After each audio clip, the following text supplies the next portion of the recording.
ভক্তবৃন্দের চরণে আমার কোটি কোটি দণ্ডবৎ প্রণিপাত। আমার প্রেমের ঠাকুর গৌরাঙ্গ হরি চলেছেন দক্ষিণ ভ্রমণে। দুটি বাহু তুলে হরিনাম করতে করতে চলেছেন তো কৃষ্ণ কেশব কৃষ্ণ কেশব কৃষ্ণ কেশব পাহি মাং রাম রাঘব রাম রাঘব রাম রাঘব রক্ষমান। কৃষ্ণ কেশব কৃষ্ণ কেশব কৃষ্ণ কেশব পাহি মাং রাম রাঘব রাম রাঘব রাম রাঘব রক্ষমান। বাহু তুলি হরি বলি প্রেম দিশতে চায় করিয়া কলমশনাথি জগত ভাষায়। বাহু তুলি হরি বলি যার পানে চান তার হয় পাপ ক্ষয় পায় প্রেম ধন। রাস্তার দুপাশে কত লোক আহা প্রেমের ঠাকুর চলেছে নৃত্য করতে করতে। এমন ঠাকুর জগৎ দেখেন এমন মানুষ আহা দৈর্ঘ্যে পুষতে চারি হাত কনক নিন্দিত বর্ণ কাঁচা সোনা গলে গলে পড়ছে এমন অঙ্গ দুটি। চরণের প্রতিটি পদক্ষেপে মনে হচ্ছে মধুধারা গলে গলে গলে গলে পড়ছে। এমন গৌহরি আকর্ণ বিস্তৃত নয়ন আজান লম্বিত বাহু এমন অপরূপ রূপের ঠাকুর জগতে কোনোদিন কেউ দেখেনি। দুপাশে চলেছেন বাহু তুলে হরি বলতে বলতে চলেছেন। কোথায় এসে উপস্থিত হলেন? শ্রীকুর্ম। শ্রীকুর্ম বলে তার নাম শ্রীকুর্ম, কুর্মস্থান বলা আছে। সেখানে কি আছে না পূর্ব দেবতা আছে। ভগবানের একটা অবতার কুর্ম অবতার, জানেন তো? অসংখ্য অবতার, পূর্ব মানে কাছে। ভগবান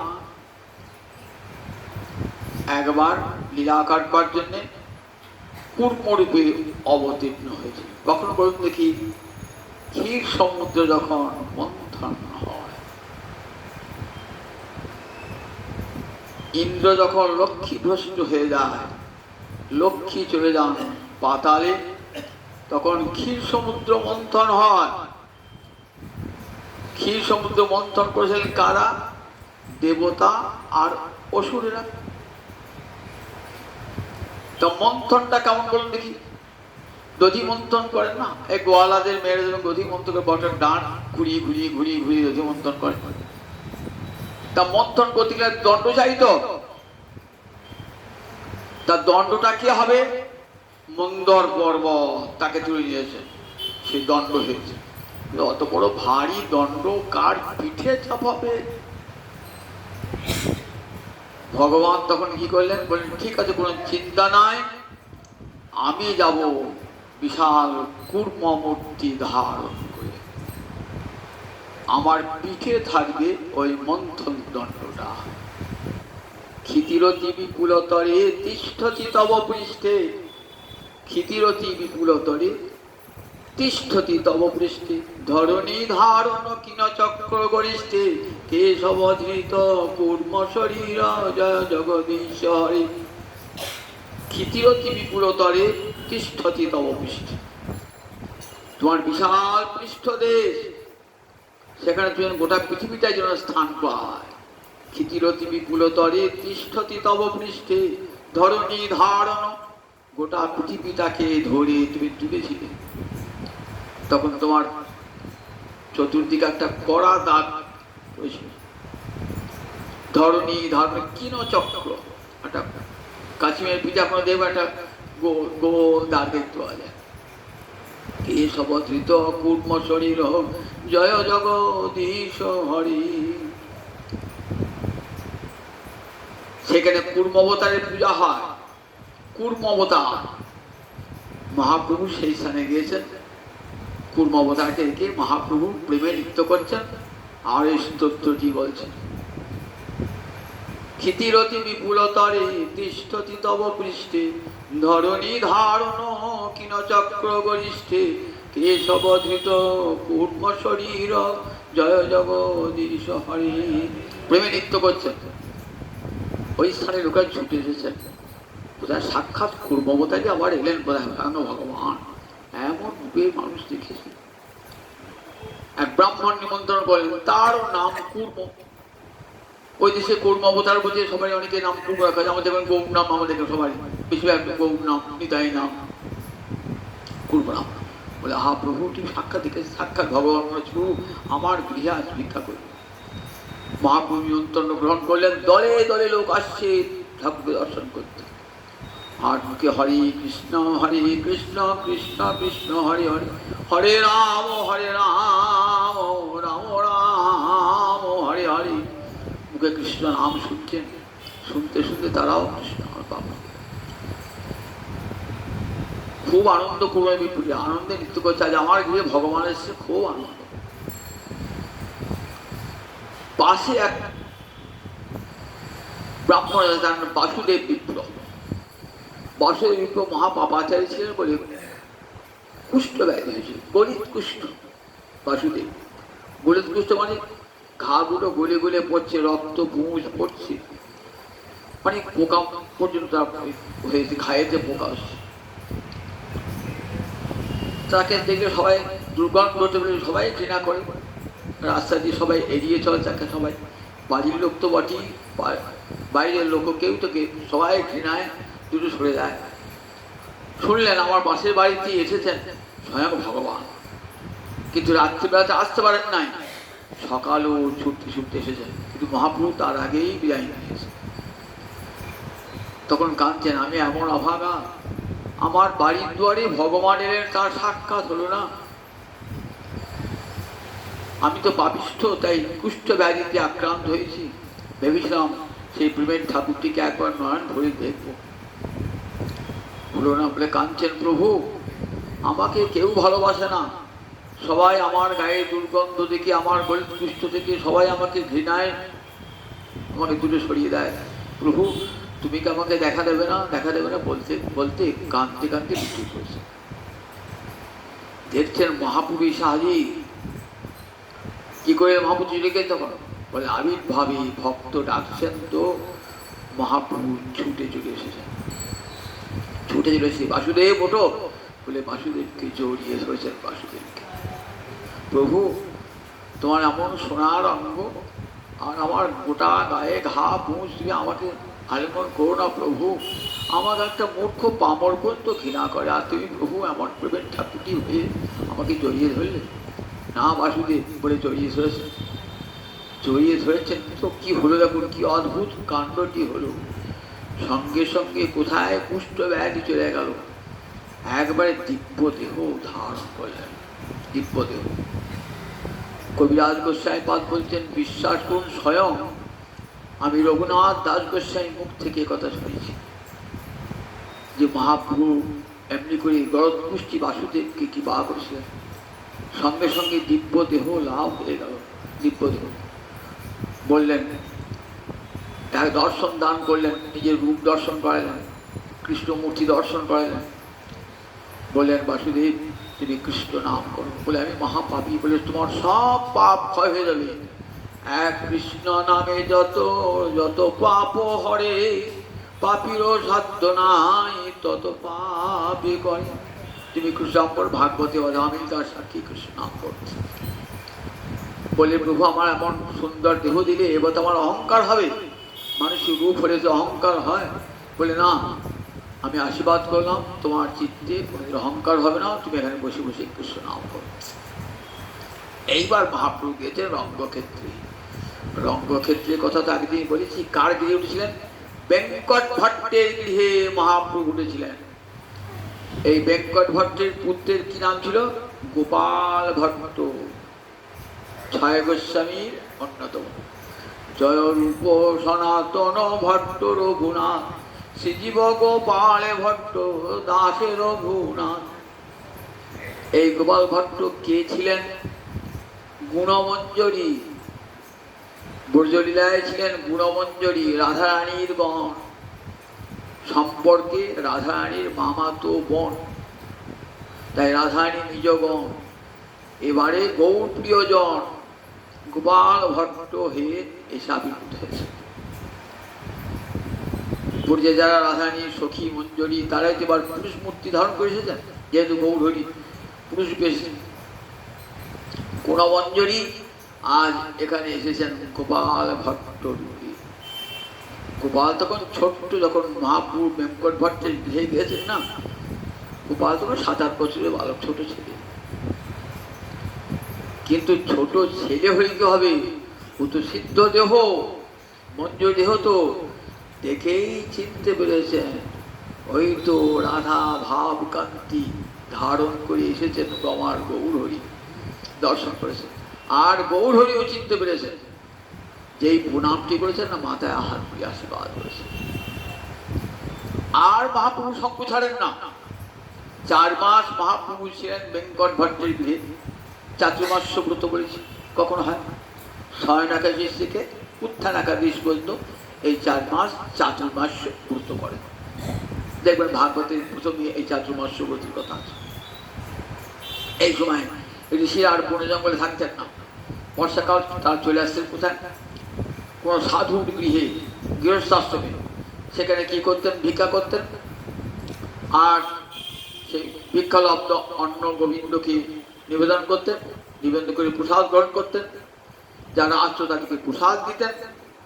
আর অবসর সময়ে বিকালবেলাতে হরিকথা শোনাতেন। চাতুর্মাস্য ব্রত। বেঙ্কট ভট্টের মহাপ্রভু 4 মাস রয়েছেন, তো গোপাল ভট্ট সেবা করছেন। কেমন সেবা?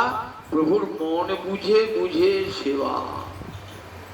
রাধারানী যখন সেবা করতেন, রাধারানী সেবা কেমন?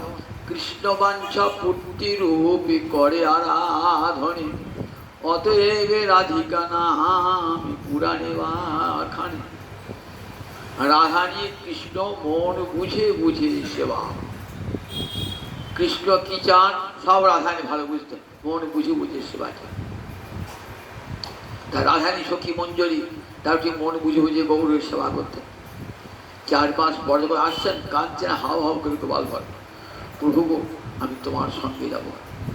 প্রভু তুমি নদিয়ায় এমন লীলা করেছো, সেই লীলা তো আমি দেখতে পেলাম না।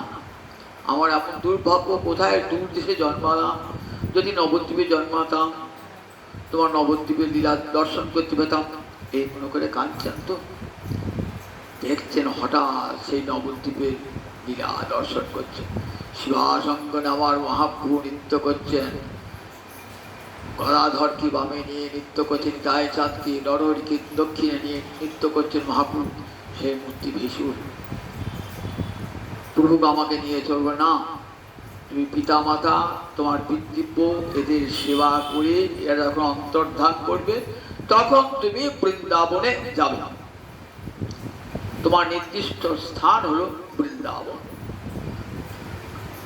মহাপ্রভু চলে এসেছেন। তো চলে আসার পর মন গৌরী বিরহে দিবারাত্র কাতর। কতদিনে আবার গৌর হরির চরণ পাব, কতদিনে শ্রীধাম বৃন্দাবনে যাব, মন আকুল হয়ে রয়েছে। শিক্ষার হলো কার কাছে? নিজের কাকা প্রবোধানন্দ সরস্বতী কাছে শিক্ষা আরম্ভ হলো। অতি অল্প দিনে কাব্য, ব্যাকরণ, ন্যায়, দর্শন, অলঙ্কার, ছন্দ সব শিখে ফেললেন। বড় পণ্ডিত হয়ে উঠলেন গোপাল ভট্ট। পিতামাতার সেবা করেন, কাকাদের সেবা করেন, সেবা করেন। তাদের সবার যখন অন্তর্ধান হলো, তখন ছুটতে ছুটতে চলেছেন বৃন্দাবন। বৃন্দাবনে গিয়ে যখন পৌঁছেছেন, তখন বৃন্দাবনে 6 গোস্বামী বিদ্যমান, 5 গোস্বামী বিদ্যমান। গোপাল ভট্টকে নিয়ে 6 গোস্বামী বিদ্যমান। খবর দিয়ে জানা দেন রূপ সনাতন, তুমি বলেছিলে শীঘ্রই তোমাদের কাছে গোপাল ভট্ট আসবে। গোপাল ভট্ট এসেছে। প্রভু ভাবলেন গোপাল ভট্ট তো এসেছে বটে, আমি গোপালকে কি উপহার দেবো? বৃন্দাবন এসেছেন, আমি দরিদ্র সন্ন্যাসী, নীলাচল থেকে লোক পাঠালেন। কি দিলেন? ডোর, কৌপিন, বহির্বাস, আসন। সন্ন্যাসীরা গলায় ডোর পরে, কৌপিন, বহির্বাস আর একখানা আসন দিয়ে পাঠালেন। ডোর ওপেন, আসন বৈঠক। অনেক আগেই গোপালকে বলেছিলেন বাংলাদেশ হতে শ্রীনিবাস আচার্য আসবে, তুমি তাকে দীক্ষা দান করবে। কোন আসনে বসে সেই আসনটি পাঠিয়ে দিলাম, আসনটি, আর সেই বহির্বাস করে তুমি দীক্ষা দান করবে। দেখুন কত আগে থেকে, তখন শ্রীনিবাস আচার্য জন্মাই নাই শ্রীনিবাস আচার্য প্রভু, তার পূর্বে এগুলি সব ভবিষ্যৎবাণী করে গেছেন। পরম স্নেহে রাখেন, লিখেছেন রূপ সনাতনকে পত্র দিয়ে, নিজের ছোট ভাইয়ের মতো গোপাল ভট্টকে সব সময় চোখে চোখে রাখবে, ভালোবাসবে। রূপ সনাতন তাই করেন, গোপাল ভট্টকে সেবা করেন। রূপ গোস্বামী বলে তুই গোবিন্দের সেবা করো। বৃন্দাবনে গোবিন্দ মন্দির দেখেছেন তো? ওখানে গোবিন্দ মন্দির কে আছেন? গোবিন্দদেব আছেন। কার বিগ্রহ প্রতিষ্ঠা? রূপ গোস্বামী। রূপ গোস্বামী নিজ হাতে মূর্তি তৈরি করতে হতো। যে গোবিন্দ বিগ্রহ আজও বৃন্দাবনে গোবিন্দ বিগ্রহ রয়েছে, যার উপর কাজ চূড়া করে ভেঙে দিয়েছেন তখনকার যিনি বিধর্মী শাসক, সেই গোবিন্দ সেবা করেন। কিন্তু অন্তরে ইচ্ছা জাগ্রত যে আমি পৃথক সেবা করব বিগ্রহ। তীর্থ ভ্রমণে বার হতে হতে কোথায় এলেন? গণ্ডকী নদীর তীরে। গণ্ডকী নদী তো কোথায়? হিমালয়। গণ্ডকী নদী নদীরূপে পরিণত হয়েছিল বটে, কিন্তু পরম সাধিকা। গোবিন্দ এমন গোবিন্দ সেবা করেছিলেন যে গোবিন্দ আমি তোমাকে পুত্ররূপে পেতে চাই। বলছেন ঠিক আছে, তুই আমাকে পুত্ররূপে পাবি, তোর শরীরে আমি শিলামূর্তি রূপে জন্মগ্রহণ করব। সেই গণ্ডকী নদীর যে শিলা পাওয়া যায়, শালগ্রাম শিলা, সেই শালগ্রাম শিলাটাকে ব্রাহ্মণ দান করে। সেই শালগ্রাম শিলাটিকে নিয়ে এসে সেবা করেন। শালগ্রামের নাম দিয়েছেন রাধা রমণ। সেবা পূজা করেন নয়ন জলে। রূপ গোস্বামী বুঝতে পারলেন যে গোপাল ভট্টের ইচ্ছা হয়েছে আমি নিজ হাতে পৃথক বিগ্রহ সেবা করব। বলেন যাও, নিজে কুটির বানিয়ে সেখানে শালগ্রাম শিলা সেবা করেন। প্রাণ ভরে রাধারমণের সেবা করেন। প্রাণ ভরে রাধারমণ সেবা করেন। তো বৃন্দাবনে এসেছেন এক শেঠ, ধনী ব্যক্তি। বৃন্দাবনে যত মন্দির আছে না, সব বিগ্রহকে কি দিয়েছেন?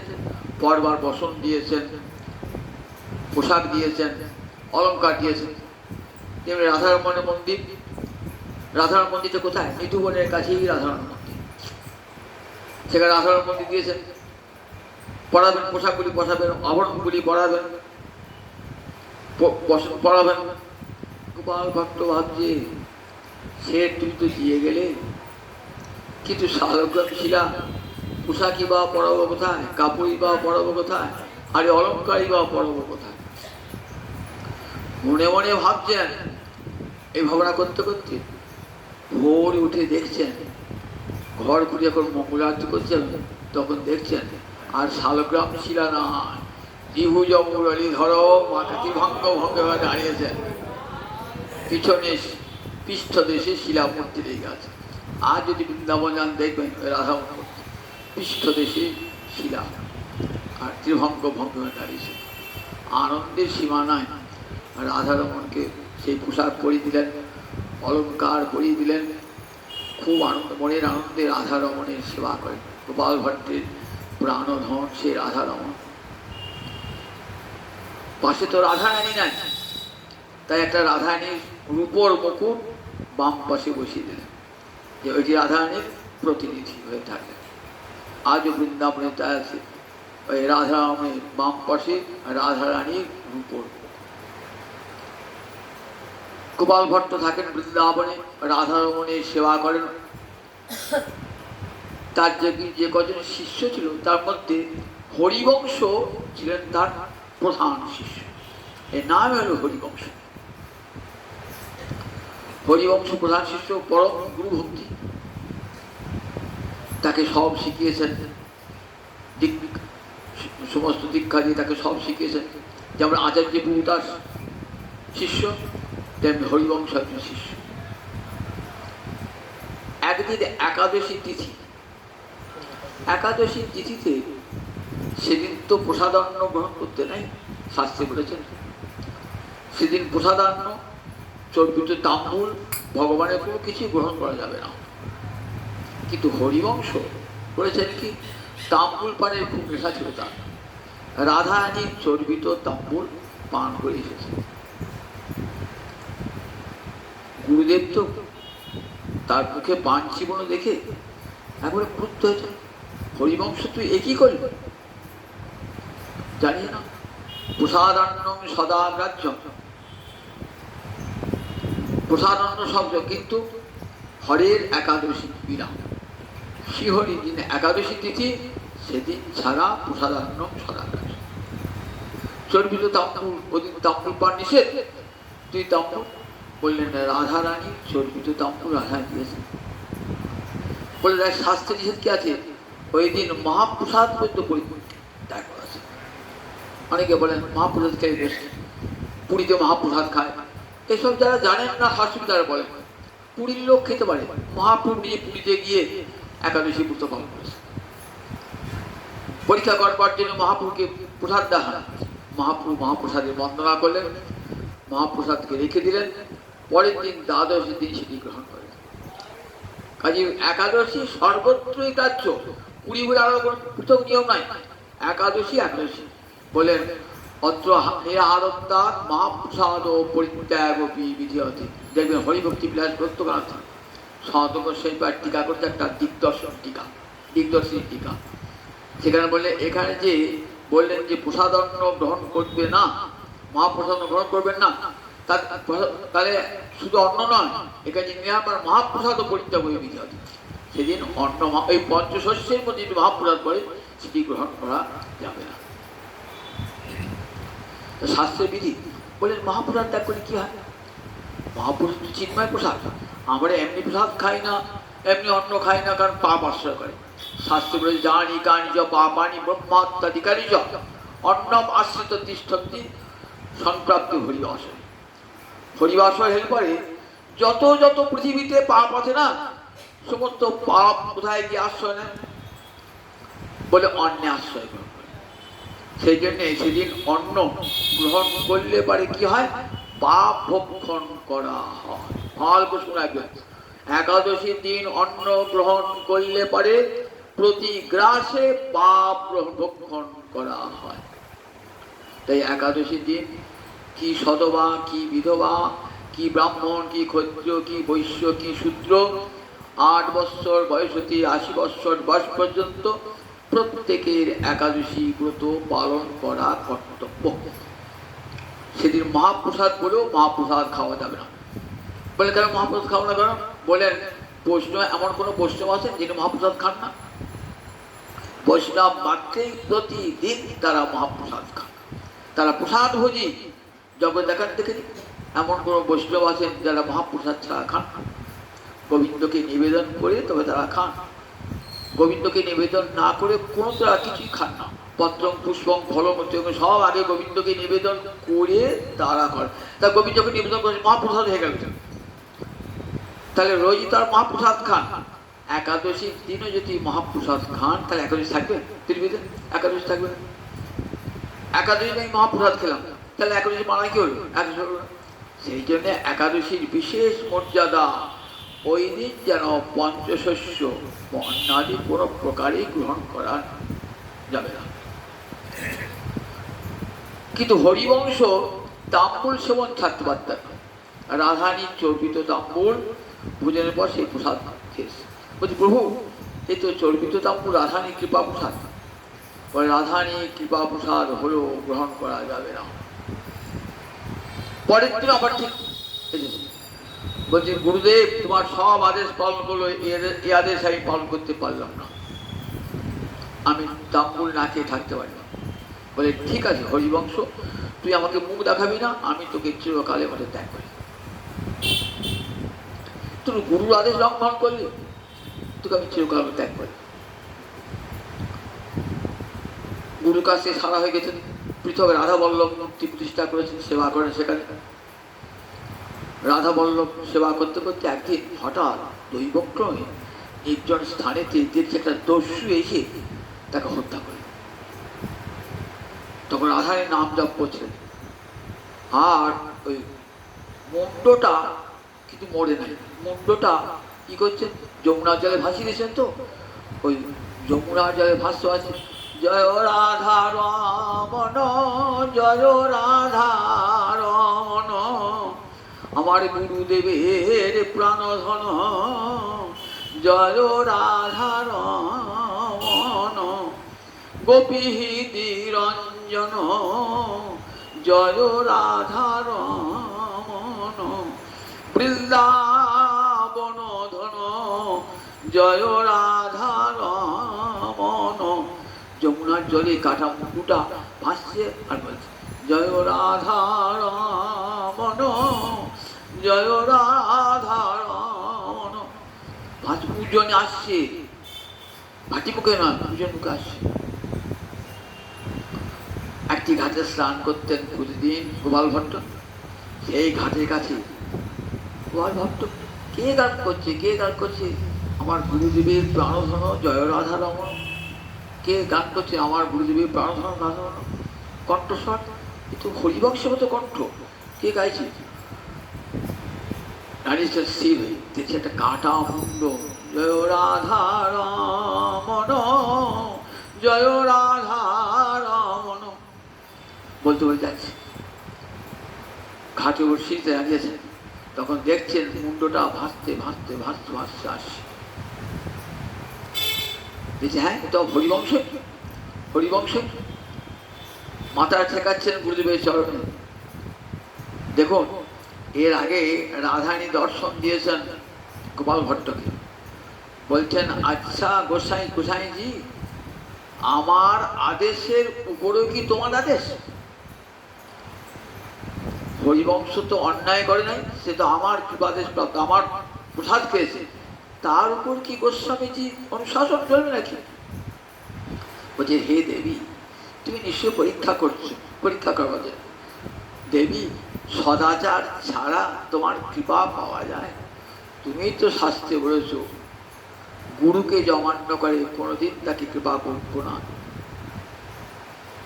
আবার দ্বিতীয়বার রাধা নেবেন, এসে বললে, গোপাল ভট্ট, তুই যথার্থ আচার্য, যথার্থ আচার্য।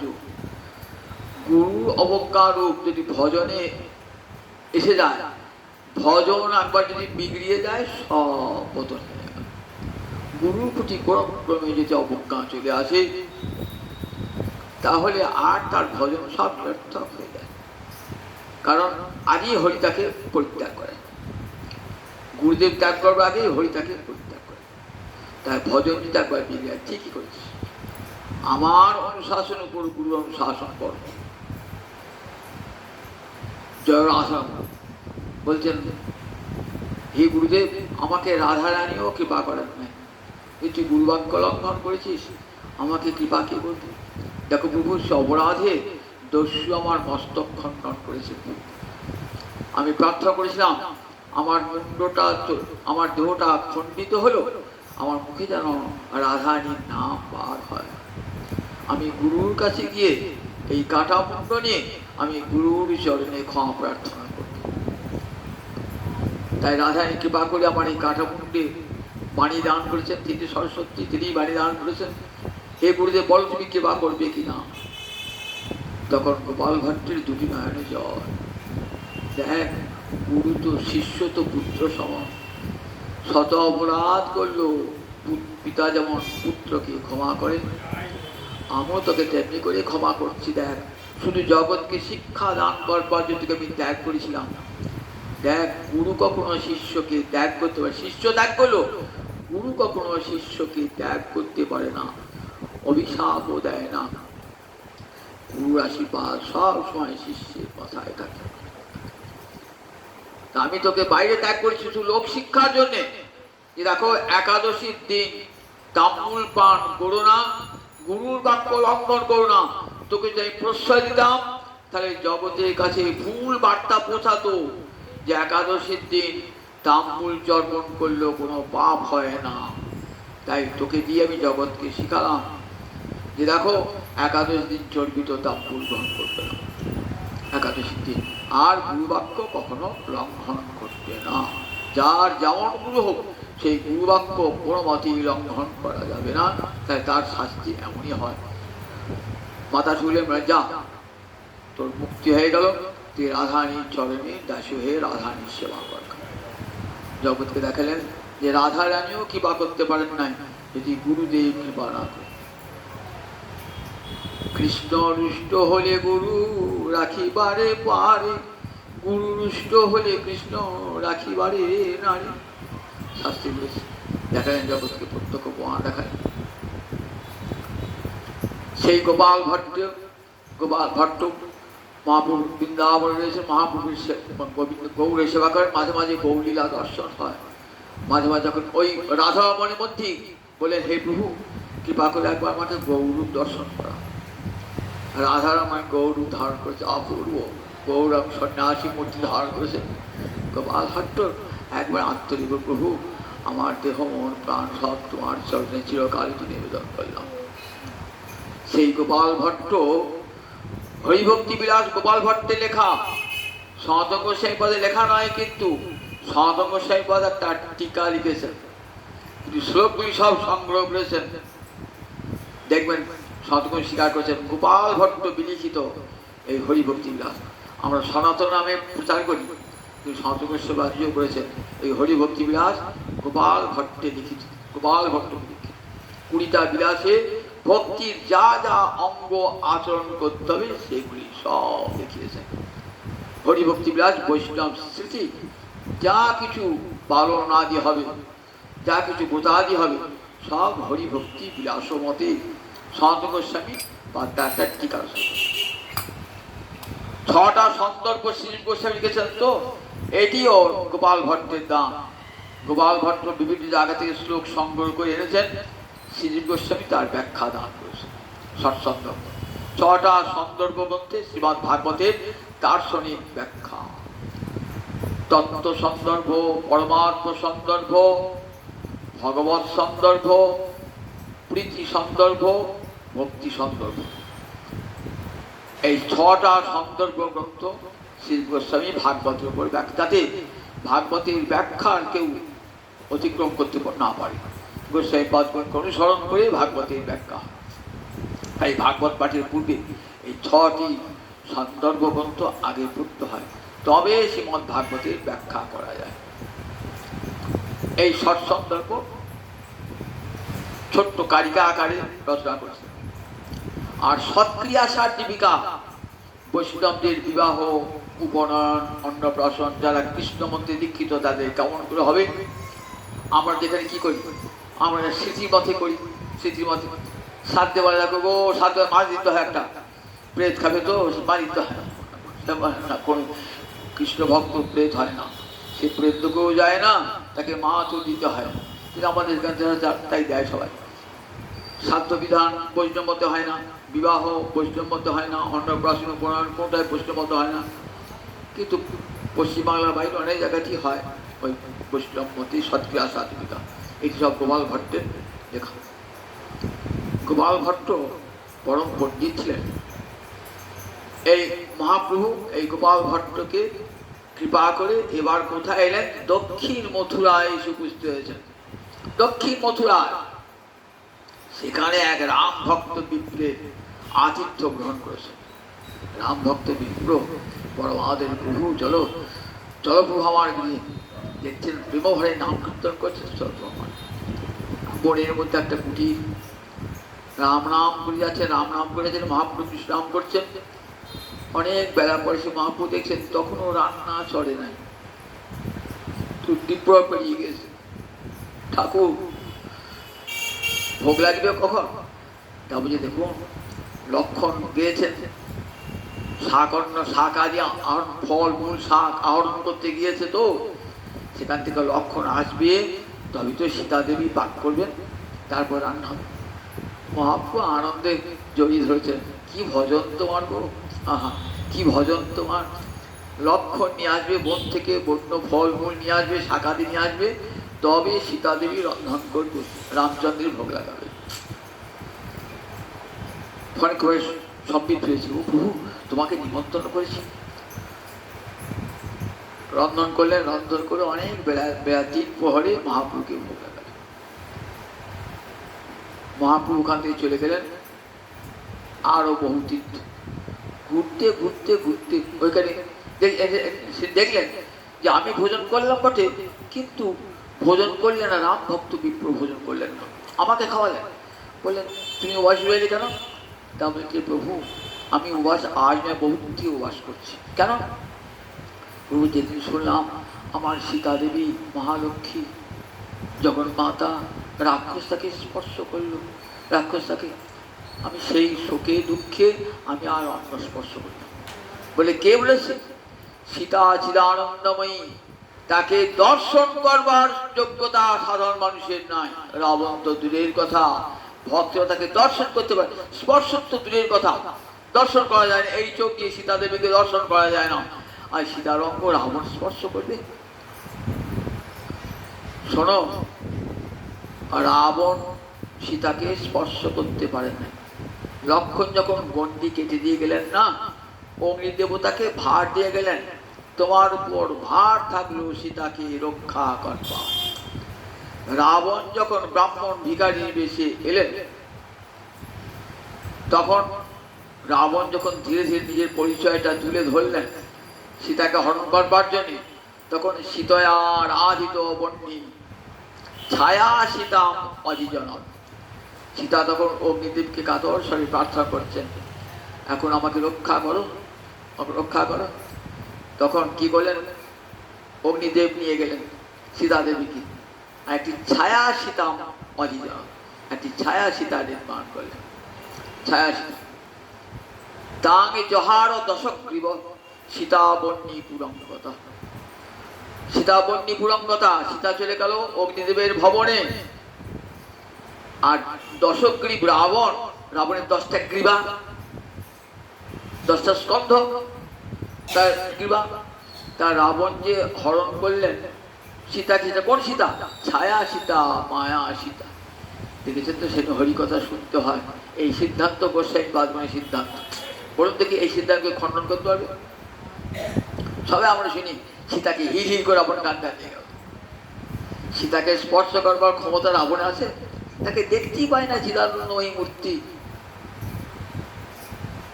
তাকে রাবণ স্পর্শ করবে কেমন করে? রাবণ স্পর্শ করতে পারে? রাবণ রাধানী অঙ্গ গোবিন্দ ছাড়া কেউ স্পর্শ করতে পারে না, লক্ষ্মীর অঙ্গ নারায়ণ ছাড়া কেউ স্পর্শ করতে পারে না, সীতাদেবীর অঙ্গ রামচন্দ্র ছাড়া কেউ স্পর্শ করতে পারে না।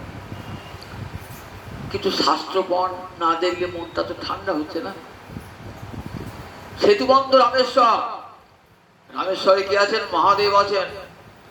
রাম ঈশ্বর যশ, রামচন্দ্র যার ঈশ্বর। রামচন্দ্র কার? মহাদেব ঈশ্বরকে। মহাদেব কার আরাধনা করেন? রামচন্দ্রের আরাধনা করেন।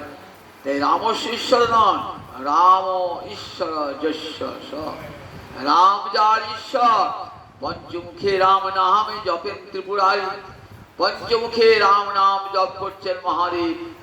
রাম প্রেমে বিভোর হয়েছেন মহাদেব। সেখানে রামেশ্বর, সেই রামেশ্বর সেতু মন্দির সেখানে আছে। সেখানে কি দেখলেন? সেখানে কূর্ম পুরাণ পাঠ হচ্ছে। কূর্ম পুরাণ, কূর্ম পুরাণে মহাপ্রভু শুনছেন, পাঠ শুনছেন। ঠিক ওই জায়গাটা শিখেছে। সীতয়ার আদিত বন্যী ছায়া সীতাম অজিজন, তাঙ্গে দহার, তাঙ্গে জহার দশগ্রীব সীতা বন্যী পুরঙ্গতা। খুব আন্দোলন মহাপ্রভু আগে গোস্বামী সে জানতেন, কিন্তু বিশ্বাস হচ্ছে না রাম ভক্তের, যতক্ষণ শাস্ত্র প্রমাণ দেখতে না পান। পাঠ টাঠ শেষ হওয়ার পর যিনি পাঠক তাকে নিবেদন করলেন, আমি এক রাম ভক্ত উপবাস লিখেছি, তাকে বলেছি ঠিক এই কথাটাই, কিন্তু মনে হয় ঠিক মনে মনে গ্রহণ করতে পারে নাই, কারণ শাস্ত্র প্রমাণ না দেখালে বিশ্বাস করবে না। তো লিখে নিয়ে যান। বলে লেখা দেখে বিশ্বাস হবে না, বইয়ের কথা দেখতে হবে। তখন বললেন ঠিক আছে, বইয়ের কথা নিয়ে যান। আর মহাপ্রভু নিজে নকল করে সেখানে ওই জায়গাটি লিখে দিলেন। সেই পাতাটি নিয়ে এলেন, এসে আবার ফের দক্ষিণ উত্তরে এসেছেন।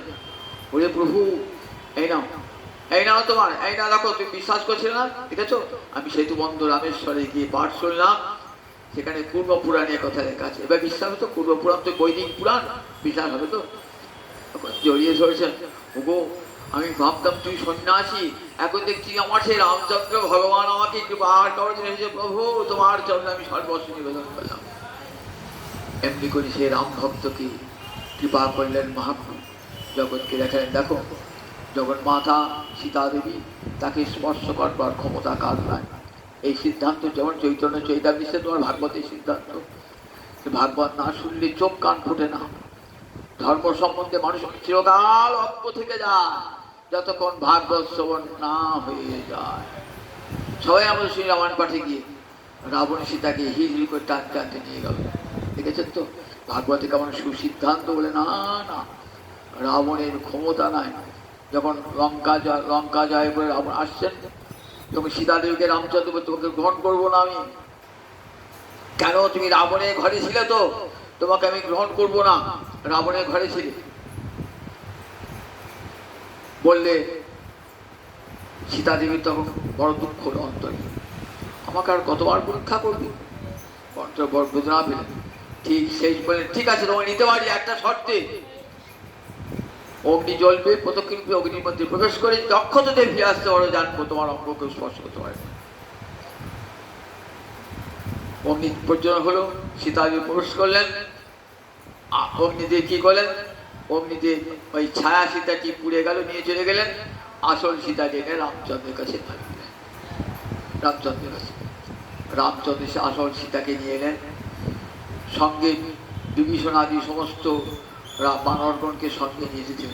ওই যে রঙ্গনাথের কথা বললাম না, ওই রঙ্গনাথ বিভীষণ যখন রামচন্দ্র অযোধ্যায় রাজা হয়েছেন না, তখন সবাই কল্পতরু হয়েছেন, কল্পতরু, যাকে যা সব চাইবেন তাই দেবেন রামচন্দ্র। বিভীষণ তুমি তো আমাকে বড় সাহায্য করি, কিনে বলো, তা বলে তোমার প্রভু ওই তোমার রঙ্গনাথ করবো। অযোধ্যায় তখন রঙ্গনাথ পূজিত হতেন, যে রঙ্গনাথের কথা বললেন এতক্ষণ ধরে, অযোধ্যায় পূজিত হতে রঙ্গনাথ। এই স্বয়ং নারায়ণ নিজের মূর্তি নির্মাণ করে ব্রহ্মাকে দিয়েছেন, ব্রহ্মা আবার তার বংশে ইক্ষাকু রাজাকে দিয়েছেন, সেখান থেকে ইক্ষাকু বংশের রাজা দশরথ পেয়েছিলেন ওই রঙ্গনাথ মূর্তি। বিভীষণ বললেন আমাকে ওই রঙ্গনাথ মূর্তি দাও, বললেন ঠিক আছে তোকে রঙ্গনাথ দিলাম। রঙ্গনাথকে নিয়ে যখন কাবেরী নদীর তীরে এসেছেন না, তখন কাবেরী নদীর তীর থেকে আর উঠলেন না। বিভীষণ তো কাঁদছে, তোমাকে লঙ্কায় নিয়ে যাবো, বললেন না, এখানে যখন চোল রাজা, চোল দেশ ছিল, চোল রাজা, এই চোল রাজা আমাকে বড় তপস্যা করেছেন, চোল রাজা যেখানে রঙ্গনাথকে প্রতিষ্ঠা করবো, আমি সেই এখানে থাকবো, তুই প্রতিদিন এখানে এসে আমাকে সেবা করবি। তাই রঙ্গনাথ কাছে দেখবি বিভীষণ আছে, রঙ্গনাথের কাছে বিভীষণ আছেন, শেষশাহী মূর্তি, রঙ্গনাথ মানে শুয়ে আছেন, অনন্ত নাগের উপরে শুয়ে আছেন, লক্ষ্মী পদ সেবা করছে, ভূশক্তি নারায়ণী আছেন, আর বিভীষণ আছে, বিভীষণ করছে। রামচন্দ্র কল্পতরু হে সীতা দেবীকে দিয়ে এলেন, সকলকে কৃপা করলেন। হনুমান তুমি কি চাও বলো? হনুমান বললেন কিছুই চাই না প্রভু, তোমার কাছে কিছু চাওয়ার জন্য তোমাকে আমি সেবা করি নাই, আমি তোমার সেবা করে তোমাকে ভালোবাসি বলি। না তুমি তুমি তো রত্নমালা দিয়েছিলাম, রত্নমালা নাও নাই, ছুঁয়ে ফেলেছো, কেটে কেটে দেখলে রাম সীতা নাই, নাকে শুকে দেখলে রাম অঙ্গের গন্ধ নাই, ছুঁড়ে ফেলে দিলে, তোমাকে আমি মুক্তি দান করবো। ঠাকুর মুক্তি দেবে, আমাকে মুক্তি দেবে? আচ্ছা ঠাকুর মুক্তি জিনিসটা কি? তা বলে তোকে আর মায়ের পেটে আসতে হবে না, এই মুক্তি দেবো। ও ঠাকুর তাহলে তোকে তো সেবাও পাবো না, মায়ের পেটে নায়ের তোমার সেবাও পাওয়া যাবে না।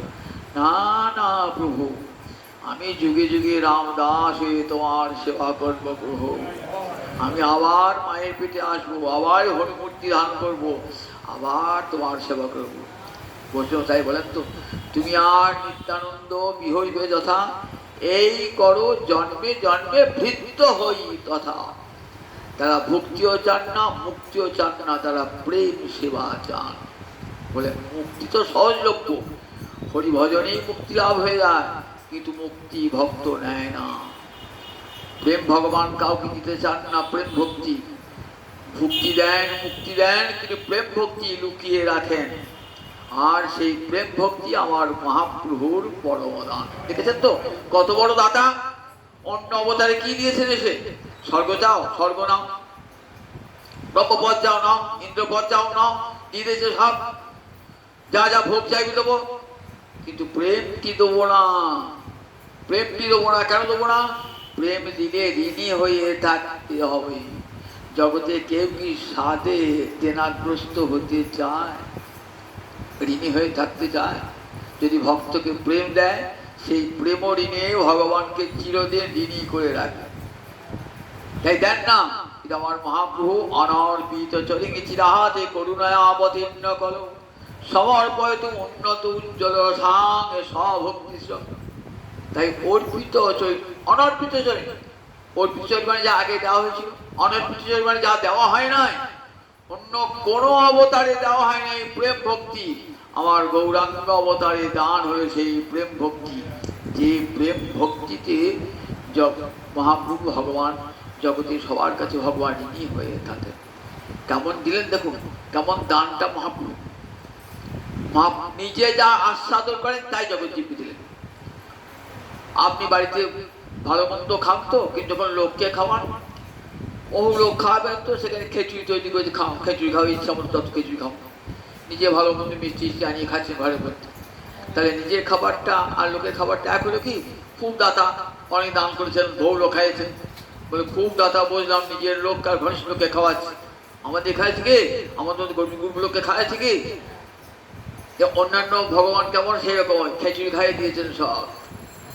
কিন্তু আমার গৌরাঙ্গ হরি কি দান করলেন দেখুন।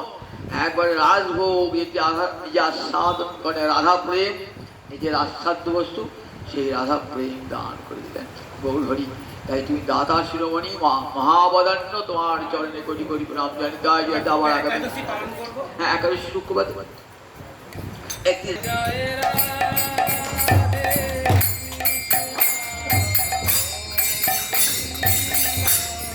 Bye.